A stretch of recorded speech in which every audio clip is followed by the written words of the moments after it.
Hi, Lisa. How are How's it you? going? Oh, So this good. is Lisa Wilkinson and Sophia Pallaro. I'm in Dublin and Sophia is somewhere way more exotic. Where are you? I'm in Italy. I'm in my parents' place, which is near Padua in the north of Italy. Lovely jubbly. So we're going to talk today a little bit about the yin yang training, which is now in its second year and 16 years of training with the elbow room.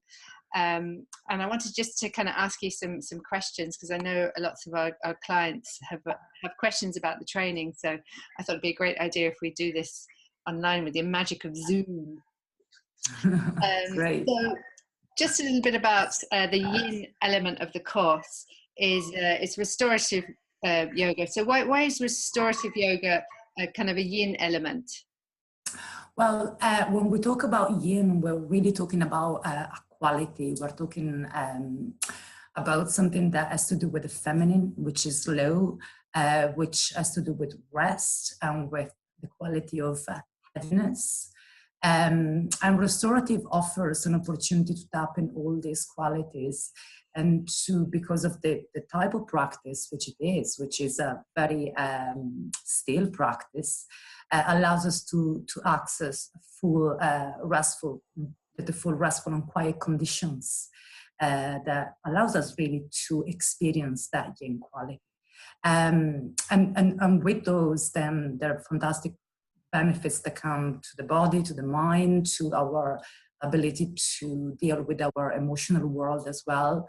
And all of this comes really from learning to rest, learning to let go and soften.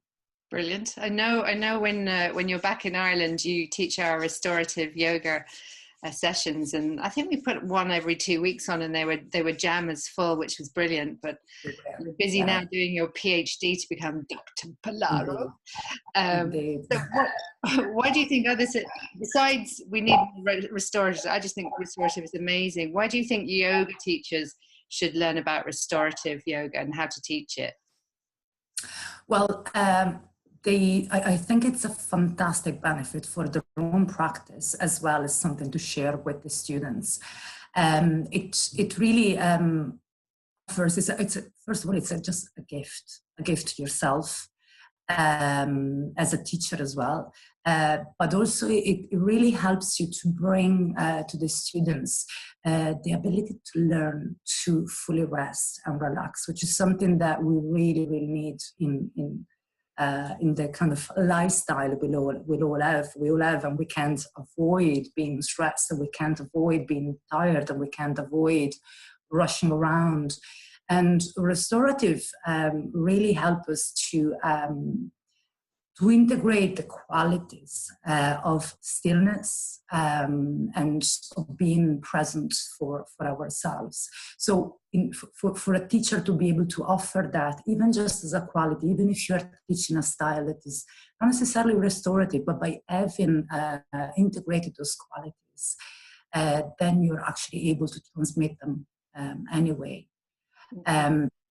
It really brings a balance to other styles as well that might be more active and vigorous than a restorative practice. And I know kind of like as well as for yoga teachers and clients, I mean, there will be enough clients who are stressed, who need to be able to restore and reset their bodies. You know, it's a bit of an epidemic. We're not kind of short of people who need it. Absolutely. And I mean, you mentioned the fact that restorative workshops are always absolutely packed. And that is real message, you know, that people just need this. It's hands down my favorite type of yoga because, you know, in the early days I was there being a pretzel, splits at parties and stuff, but now I'm happy to feel my whole body open, lying in stillness and breath. It's, you know, it's really what, especially different times of your life and different times of the year, it's really what you need. So how does it complement the yang element? The yang element of the training is Vinyasa flow, which is quite dynamic. Yes. How does the restorative work with that? So as I was saying earlier, yin, so in the form of restorative in this case, but yin as a quality has to do with, again, this feminine energy, something which is low, which is heavy, which is soft. Well, a yang quality is more masculine, is strong. It has to do with an active, with activity, with being forceful and light. So bringing together these two qualities really allow for a balanced practice, which then translates into a balance in our life.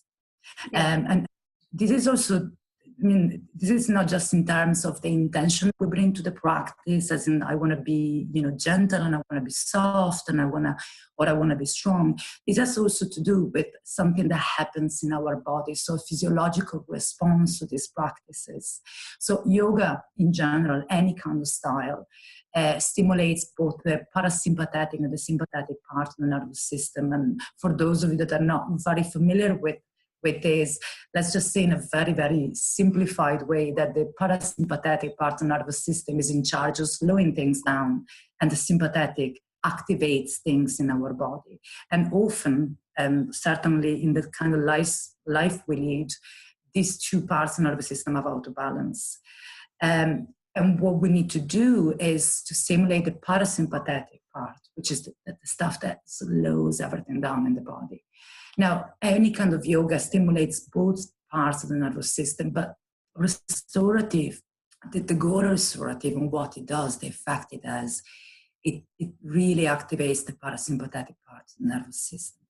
So this is also then, as I was saying, it's not just a matter of intention, I'm going to be slow and soft, etc., etc.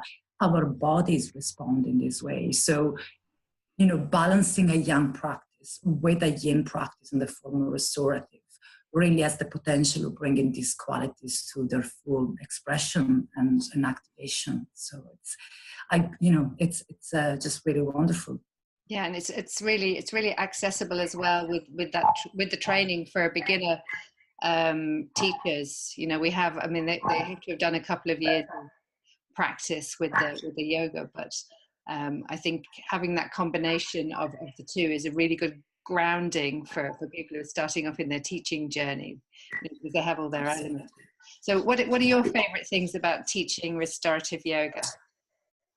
Well, one of the things I absolutely adore is providing a sense of care, really taking care of my students, and providing that sense of support, just creating really that environment that feels supported, that feels safe, where really people can just simply melt and let go.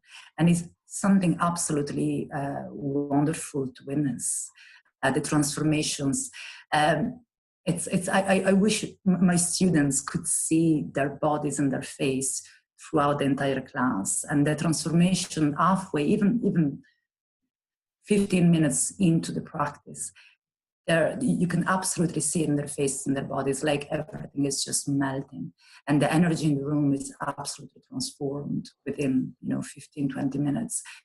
And it's just beautiful to be able to offer this to students. Yeah. It's really nurturing, isn't it? It's lovely to see them and nurture them into that, what they really need as well, because people come in so wound up, and then, when you see them leave, they just kind of glide. Absolutely. And it's like they're floating out of the room. They're not even walking anymore. They're floating out of the room. So it's, it's just beautiful. Give me a few tips. What will restorative help with our own busy lives? What will it help with? Well, where do I start, and how much time do you have? Yeah. Just give me 1 or 2, 3 or 4, whatever you can throw out to me. So, well, as I've said, restorative can be an antidote to our lifestyle. So that sense of being stressed and rushing around, and that sense of even having to always achieve something.